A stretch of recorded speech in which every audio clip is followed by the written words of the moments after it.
O reverendo Hamilton Gomes de Paula, que negociou venda de 400 milhões de doses de vacinas para o governo, chorou hoje durante o depoimento à Comissão Parlamentar de Inquérito da Pandemia.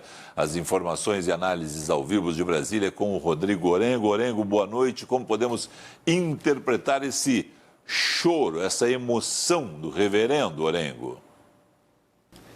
Constrangedora, viu, Felipe? Realmente foi o clima de constrangimento na CPI da pandemia. Esse era um depoimento que era muito esperado aqui, até porque ele tinha sido adiado e era alguém que dizia representar a Davatt, uma intermediária numa negociação com laboratórios como AstraZeneca e também Janssen.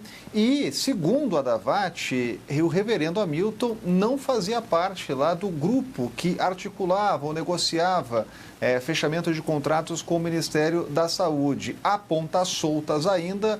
O reverendo teve muita dificuldade em explicar por que havia divergências em preços de propostas feitas ao Ministério da Saúde e teve realmente, em diversos momentos, muita dificuldade de explicar como teve acesso, e um acesso facilitado ao Ministério da Saúde. Aliás, Felipe, um questionamento dos parlamentares durante a pandemia e neste depoimento é porque o governo facilitou o acesso de pessoas que se diziam intermediárias nessas negociações, tanto com a AstraZeneca como com a Janssen, e diziam representar empresas que faziam essa negociação. Nem as empresas confirmam que eram representantes, mas tiveram acesso ao Ministério da Saúde.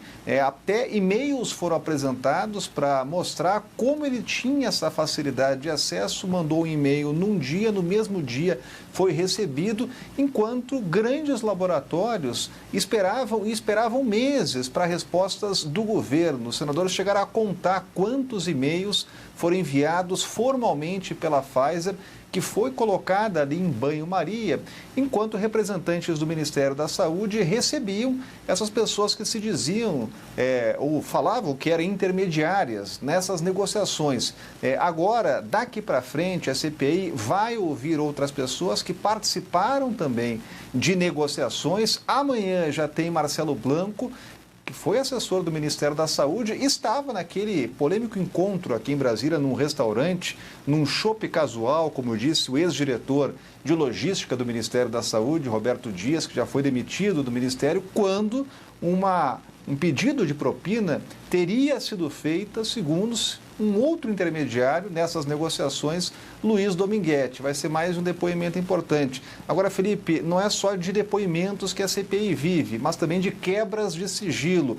E hoje tivemos a aprovação de quebra de sigilo do líder do governo, inclusive, Ricardo Barros. É alguém que precisa ser ouvido pela CPI, ele está pressionando muito para que seja convidado, convocado, que ele quer dar o depoimento dele a respeito de possíveis incoerências ali na negociação com a Covaxin. Ele teria sido citado pelo presidente, segundo o deputado Luiz Miranda, quando o deputado e o irmão dele levaram suspeitas desse contrato para o presidente da República. Então, é um depoimento que precisa ser marcado. A CPI precisa ainda responder aos apelos feitos pelo líder do governo, Ricardo Barros, E tivemos também a reconvocação de Élcio Franco, uma figura central hoje nas investigações da CPI. O importante agora é estabelecer esse foco dos próximos passos da Comissão Parlamentar de Inquérito, que tem até novembro para apresentar um relatório, votar e aprovar um relatório na Comissão Parlamentar de Inquérito. Mas com certeza, Felipe, a CPI vai dar muito o que falar ainda aqui no Senado Federal. Para quem não viu e para quem viu rever, vamos colocar de novo no ar aí aquele momento que o reverendo pede desculpas ao país, Orengo, e se emociona. Confira. A minha família, todos são pastores, meus irmãos. Eu nasci no berço evangélico, fui presidente de jovens, fui presidente trabalhei. A primeira igreja que eu construí foi no lugar afastado, na roça, mesmo tendo o conhecimento, ali eu fui pastor por muito tempo. Eu creio que foi o maior erro que eu fiz, foi abrir a porta da minha casa aqui em Brasília. Eu sou de Brasília. Eu abri a porta da minha casa num momento assim que eu estava enfrentando da perca de um ente querido da minha família. E eu queria vacina para o Brasil.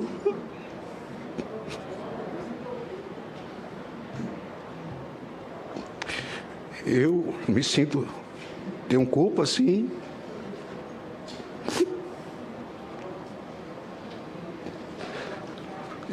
Hoje de madrugada, antes de vir para cá, eu dobrei os meus joelhos, orei. Omar. E aí eu peço desculpa ao Brasil. E o que eu cometi não agradou primeiramente os olhos de Deus. Perjúrio, pastor. Mas Perjúrio, pastor. eu estou aqui para voltar e dizer o que eu preciso. Quem me conhece sabe, lá na minha igreja eu tiro o meu sapato, eu dou o meu sapato para pessoas carentes que chegam lá. Tudo que eu tive, eu vendi o meu carro, vendi tudo que eu tinha para dar para a igreja. Quem me conhece sabe, e esse erro que eu cometi foi um erro que, se pudesse voltar atrás, eu voltaria. Bom, né, aí está a parte onde ele se emocionou, onde ele disse que pede desculpas ao país. Embaixo ali, a gente consegue ouvir, né, o presidente da CPI, senador Omar Aziz, falando exatamente sobre perjúrio, né, indicando ali que ele poderia estar mentindo a respeito disso, me parece. Né? Como é que foi avaliado esse depoimento? Chegou a comover? Essa comoção dele passou para os senadores? Isso, de alguma forma, vai ter um outro tratamento de outras pessoas que passaram por ali depondo, hein? Não sensibilizou, viu, Felipe? Apesar do depoimento emocionado, o depoimento não sensibilizou aqui os parlamentares, que continuam com muitas dúvidas, até porque ele não conseguiu explicar alguns pontos chaves aí da negociação, principalmente uma divergência de valores. Enquanto tínhamos uma negociação em curso com valores apresentados numa oferta de vacinas, ele chegou a majorar o valor quando fez a oferta ao Ministério da Saúde e não conseguiu explicar o porquê. Por isso, há suspeita de até um pedido de propina ou corrupção. Isso tudo, obviamente, vai ser investigado. É alguém que ainda precisa se explicar. A própria Davat, que ele dizia representar, não confirma que ele está entre os quadros ou representantes da empresa. E o que mais impressiona nesse momento, Felipe, é como figuras como o reverendo Hamilton acabam no entorno aqui dessas negociações ou orbitam em torno do Ministério da Saúde e são recebidas formalmente no Ministério, num órgão público, no meio de uma pandemia, né? Além dele, Luiz Dominguete, um policial militar que fazia bico nessa intermediação também de vacinas, dizendo representar a Davat, né? Na quinta-feira, vamos ouvir aqui na CPI, os parlamentares vão ouvir um empresário que atuava informalmente no Ministério da Saúde, Ayrton Cascavel. São figuras que estão vindo à CPI, não estão convencendo os parlamentares e com certeza terão o nome ou os nomes citados no relatório final, que deve ser apresentado e votado pela CPI. O importante agora é estabelecer esses próximos passos. Teremos depoimentos importantes nessa retomada de trabalho, já amanhã com Marcelo Blanco, um ex-assessor do Ministério da Saúde, e ainda na quinta-feira esse empresário que atuava informalmente no Ministério. Perfeito. Obrigado a você. Uma excelente